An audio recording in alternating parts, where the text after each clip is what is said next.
Good morning, children.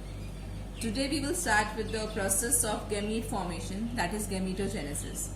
This is a very important question which is often asked in 5 marks, and you can say that small question of 1 or 2 marks may also be asked on the process. Okay, so first we will start with the process of sperm formation, that is spermatogenesis. Now you all know that what is spermatogenesis? The formation of sperm. Okay, the formation of sperm from the diploid germinal epithelium. The germinal epithelium is diploid. It undergoes meiosis 1 and meiosis 2 and finally forms haploid spermatozoa, or you can say sperms. Okay, now you know who is making the sperm. We have already learned in the previous classes that sperm is made by the testes, and the testes lies in the scrotal sac. Okay, now since a man, in human beings, the process of spermatogenesis is throughout the year. When a male or a male fetus is in the womb, in the 7th month, the testes descends into the scrotum and descends into the scrotum and stays there. Whereas we see that in some mammals like elephants, echidna, dolphins and whales, the testes lie intra-abdominally. But in man and bull, horse, lion, the testes lies extra-abdominally. And you very well know the reason, because of the temperature regulation. Right?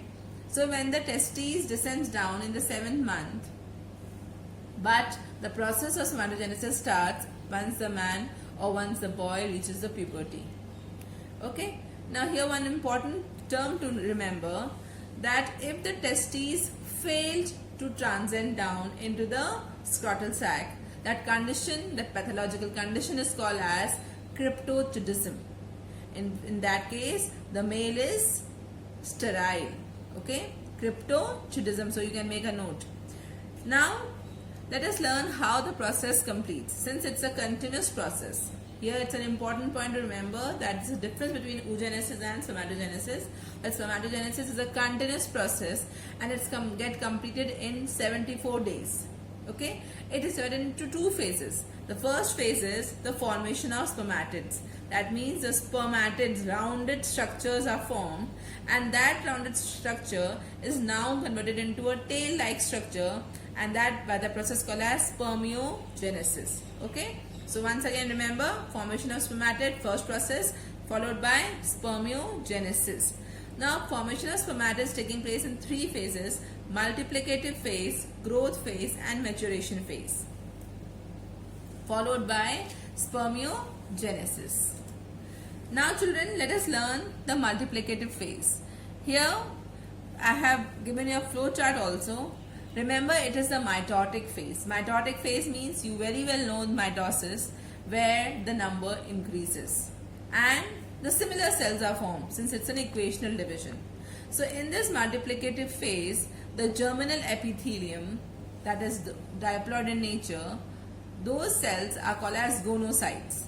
Now these gonocytes of the seminiferous tubules starts mitosis, and they form many large rounded diploid sperm mother cells called as spermatogonia. Now these spermatogonia may be of 2 types. They may be type A or they may be type B. You can see here spermatogonia, they can be type A, they can be type B. Now type A will keep on dividing and will form more spermatogonia. Okay, so there will be a repeated division forming a spermatogenic lineage. Okay, remember this. That is the reason the male never have a menopause. Okay, why? Because it has a capability to form sperm throughout its life because of this type A spermatogonia.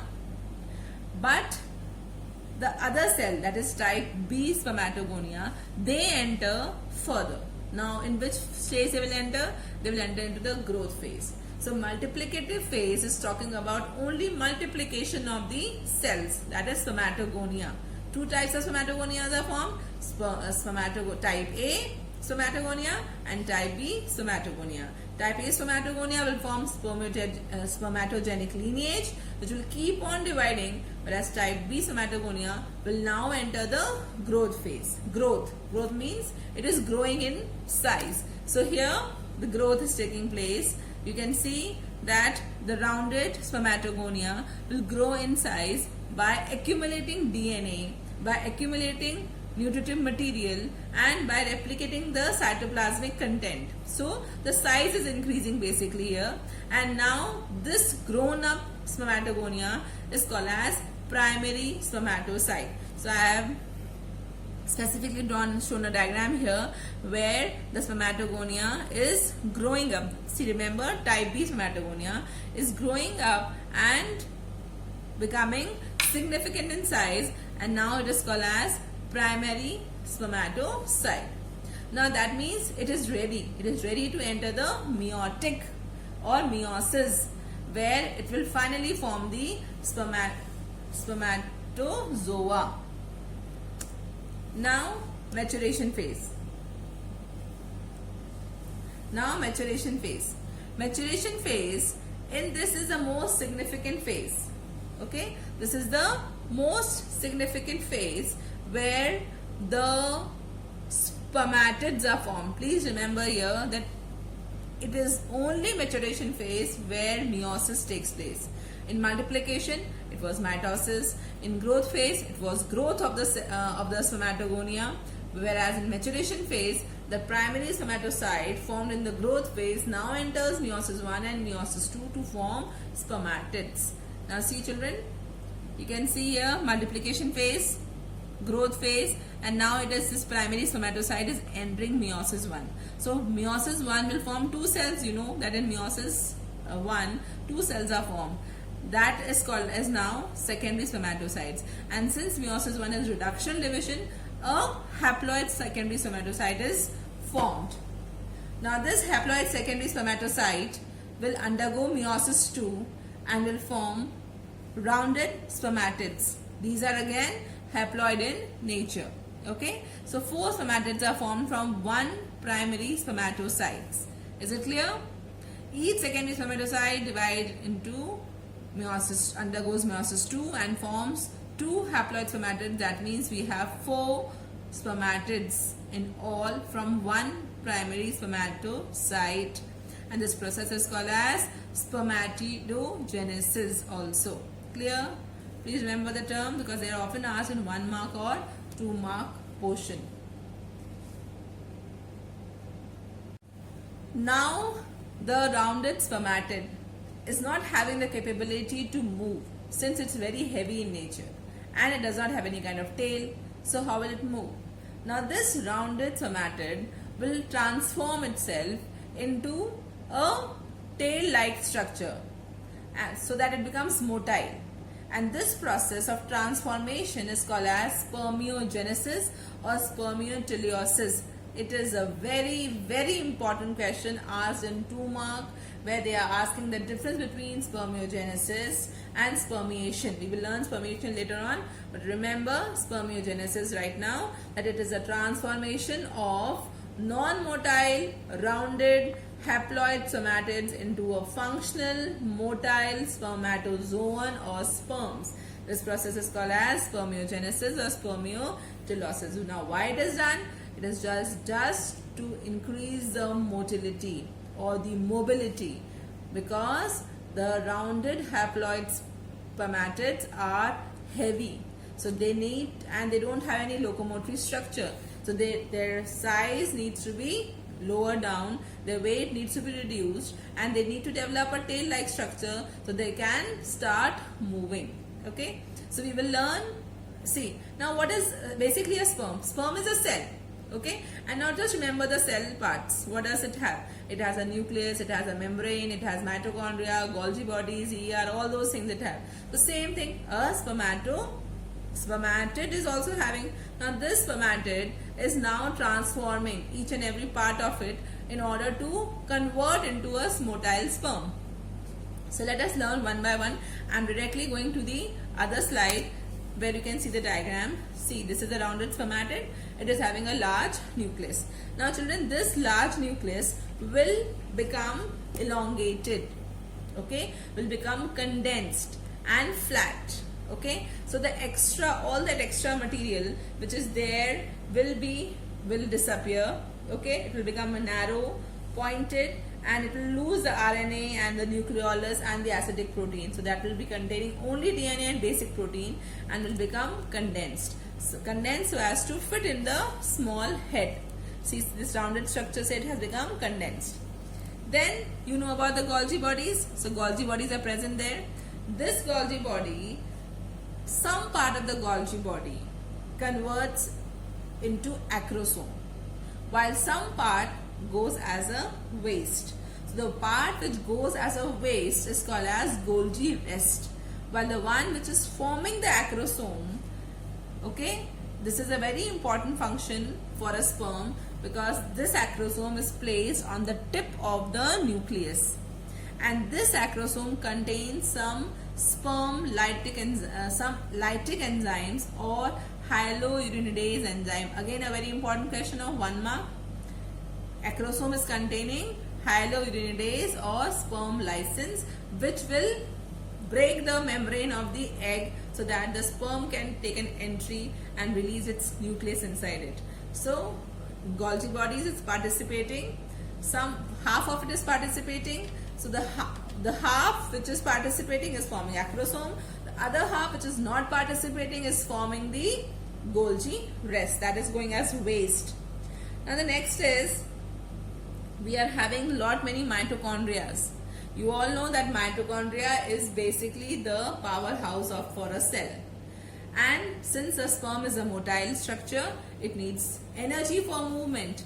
So now from where will it get the energy? So those mitochondria will arrange itself in the middle piece. This is the middle piece, and they will arrange themselves in a spiral structure called as Nebenкern. You can see here that the mitochondria are arranged here in the form of a Nebenкern, and this is called as in the middle piece structure, and it is doing oxidative phosphorylation. That means it is forming ATP and generating energy for the sperm to move. The next part is your centrioles.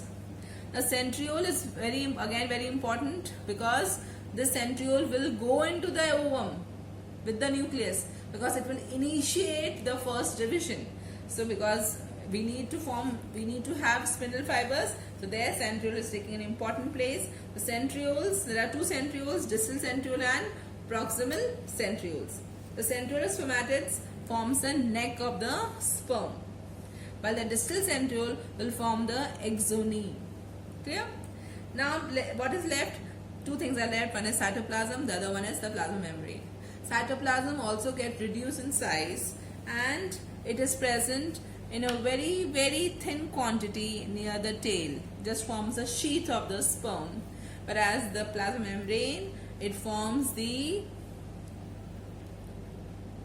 just the outer covering. It forms just the outer covering called as galea. Now I hope it is clear to everyone. I'm just repeating it once again, that the process of spermiogenesis is nothing but transformation of nucleus, Golgi, nucleus into more condensed nucleus, Golgi into acrosome, mitochondria into Nebenкern, centriole place themselves into the neck region, the cytoplasm get reduced in size and is present in the form of a sheath, whereas the membrane is in the form of a galea and manchete. So this is all about the formation of sperm. Now you can look at the diagram, a clear diagram where a sperm is having a nucleus, an acrosome which is containing a sperm, this hyaluronidase enzyme or sperm lytic enzymes, and then we have a neck, a small neck where a centriole is present, right, distal centriole. Then we have a middle piece where the mitochondria are present in the spiral structure. We have a long tail like structure, okay. This cytoplasm is covering this tail. The central part of the tail is called as exoneme, as it is made up of the centriole, and then this particular part does not have any kind of membrane, so it is called as tail end or tail piece.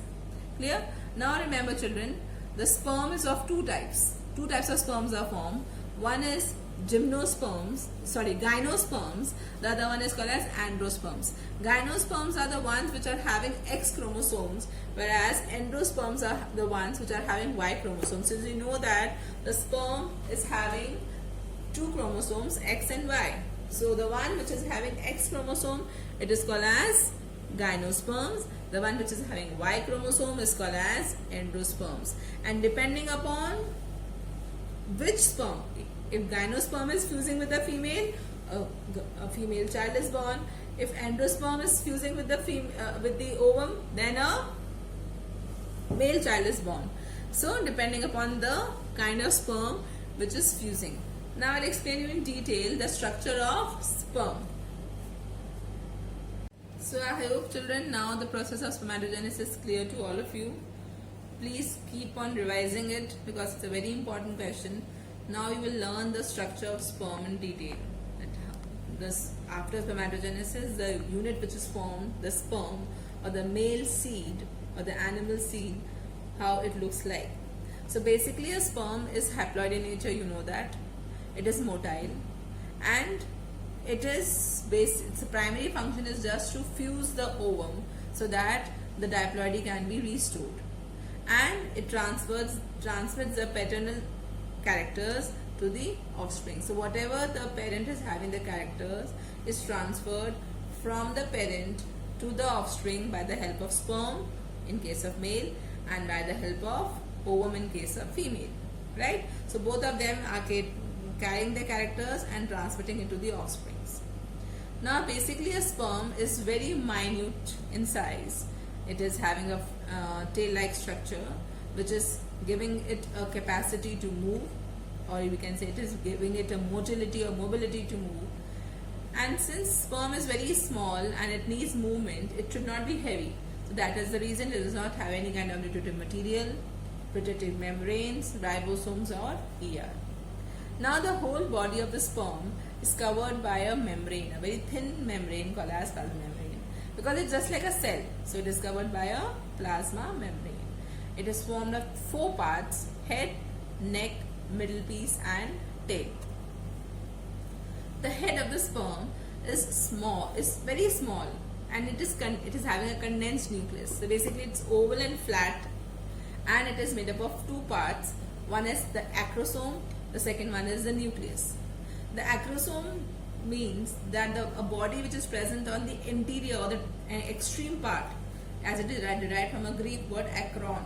So akron means extremity and soma means body. So the part or the body which is present on the extreme end is called as acrosome. It is very small cap-like pointed structure which is present just above the nucleus, and it contains a sperm lytic enzyme called as hyaluronidase. This lytic enzyme will lysis the ovum, the membrane of the ovum, so that it can penetrate and give its nucleus. So basically it is containing some lytic enzymes called as hyaluronidase. A very important question of 1 mark.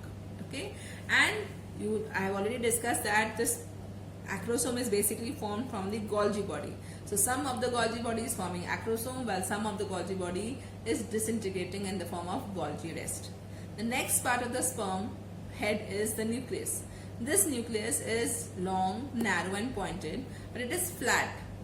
Okay, this is and oval in human sperms. Why it is flat? Because flat and condensed because the acidic proteins, the RNA and the nucleolus, all of them disappears, and the chromatin material get highly condensed with the help of basic protein. So DNA and basic protein is the chief component of the nucleus.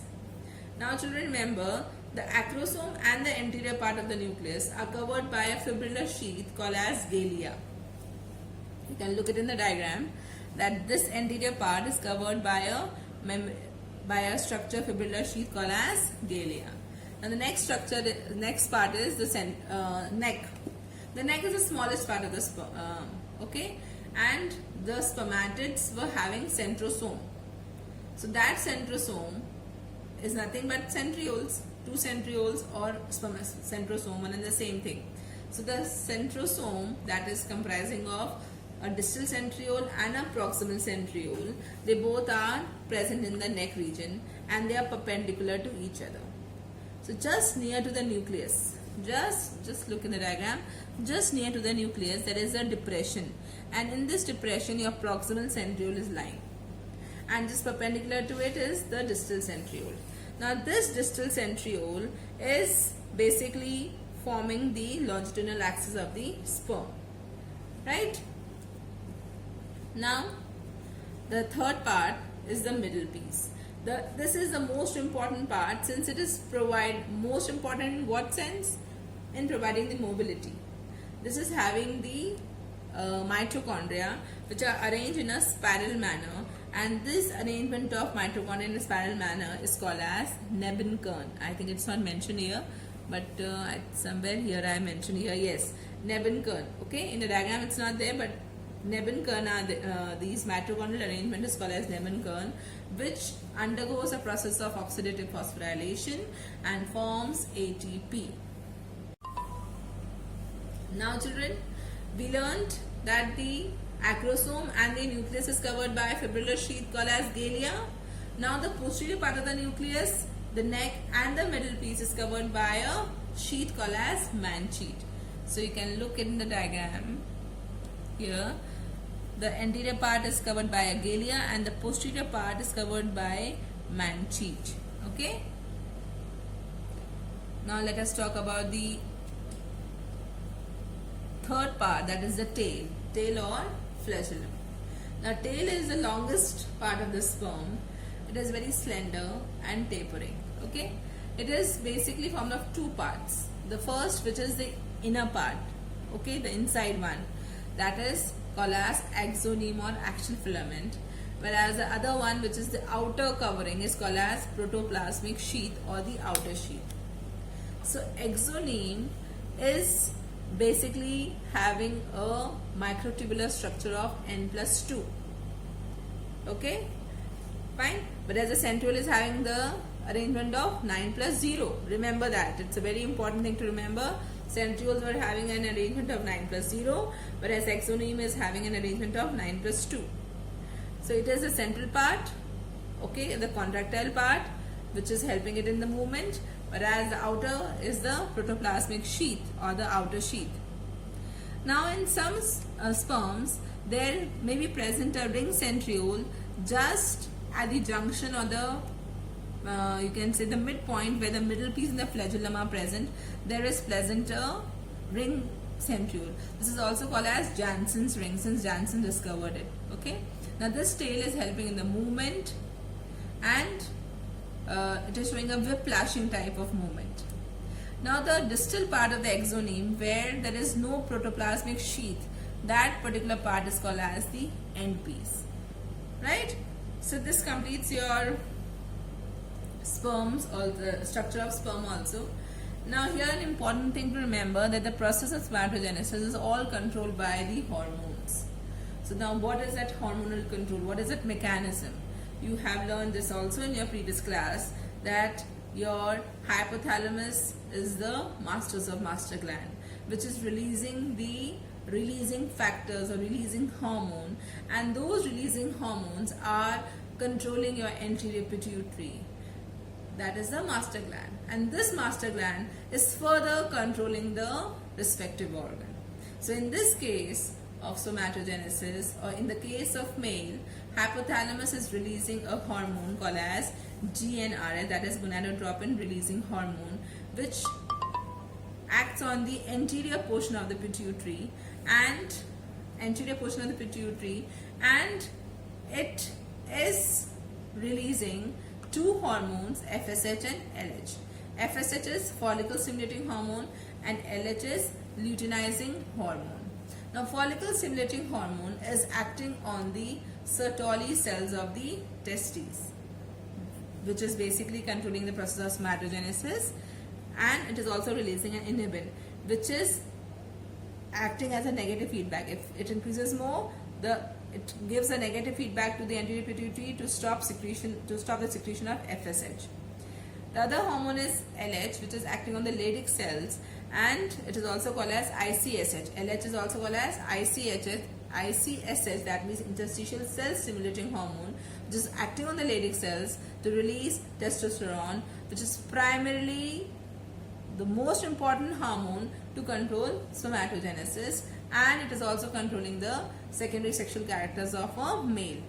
If its concentration increases, it also gives a negative feedback to the anterior pituitary to stop the secretion of or to reduce the secretion of LH.